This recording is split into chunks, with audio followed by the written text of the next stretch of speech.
ہم دیکھنے اور سننے والوں کو السلام علیکم۔ راز حقیقت چینل کے ساتھ میں ہوں انعام حبیب برالوی۔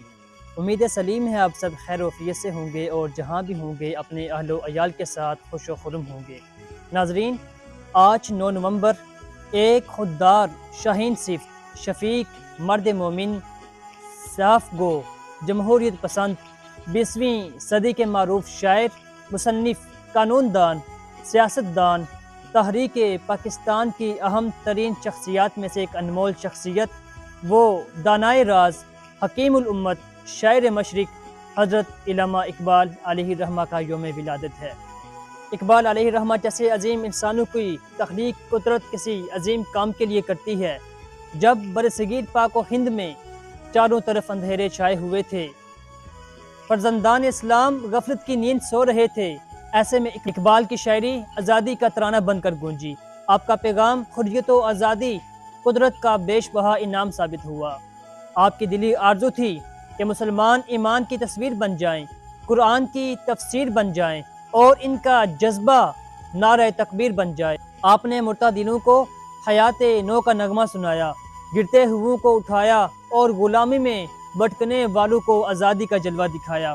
اس مقصد کے لیے آپ نے ایمان کے چراغ روشن کیے اور مسلمانوں کو سمجھایا کہ جب اس انگارہ خاکی میں ہوتا ہے یقین پیدا، تو کر لیتا ہے یہ بال و پر روح الامی پیدا۔ نوجوانوں کو خودی کا درس دینے والے مصور پاکستان اور 20ویں صدی کے صوفی شاعر نہ صرف برصغیر بلکہ عالم اسلام کے مسلمانوں میں انقلابی روح پھونکنے والے تھے، اسلام کی عظمت کو اجاگر کرنے والے تھے۔ آپ سے متعلق بانی پاکستان قائد اعظم علیہ الرحمہ نے فرمایا تھا، اقبال میرے ایک بہترین رہنما، ایک بہترین دوست اور ایک بہترین فلسفی تھے، جو کسی لمحہ کے لیے بھی متزلزل نہ ہوئے اور چٹان کی طرح ڈٹے رہے۔ اور آج ہم پیغام اقبال سے متعلق جانیں گے جناب اپنے پیارے بھائی عابد عزیز صاحب سے، جنہوں نے GC یونیورسٹی لاہور سے MA اردو کیا اور اس وقت ماشاءاللہ MPhil اسکالر ہیں۔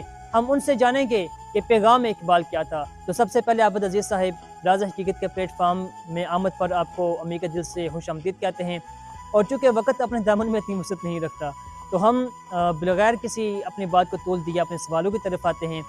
آپ سے جو پہلا سوال ہے، علامہ اقبال علیہ الرحمہ کی جدوجہد کیا تھی؟ جی بہت شکریہ انعام صاحب، میں تہ دل سے راز حقیقت والوں کا اور آپ کا شکریہ ادا کرتا ہوں کہ آپ نے آج اقبال کے حوالے سے کافی گفتگو کی اور ہم لوگوں نے آپ کی اس گفتگو کو سماعت فرمایا۔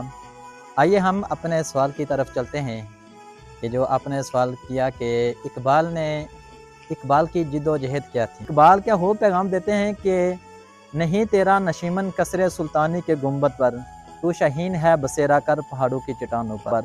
یعنی اقبال اپنے نوجوانوں کو کہتے ہیں کہ تمہاری جو سوچ ہے، تمہاری فکر ہے، وہ بلند تر ہونی چاہیے، تمہارا نظریہ دوسروں سے الگ ہونا چاہیے۔ الرحمہ کا نوجوانوں کے لیے کیا پیغام تھا؟ جی اقبال کا جو پیغام ہے نوجوانوں کے لیے، اس کی طرف ہم چلتے ہیں کہ اقبال نے اپنے نوجوانوں کو کیا پیغام دیا۔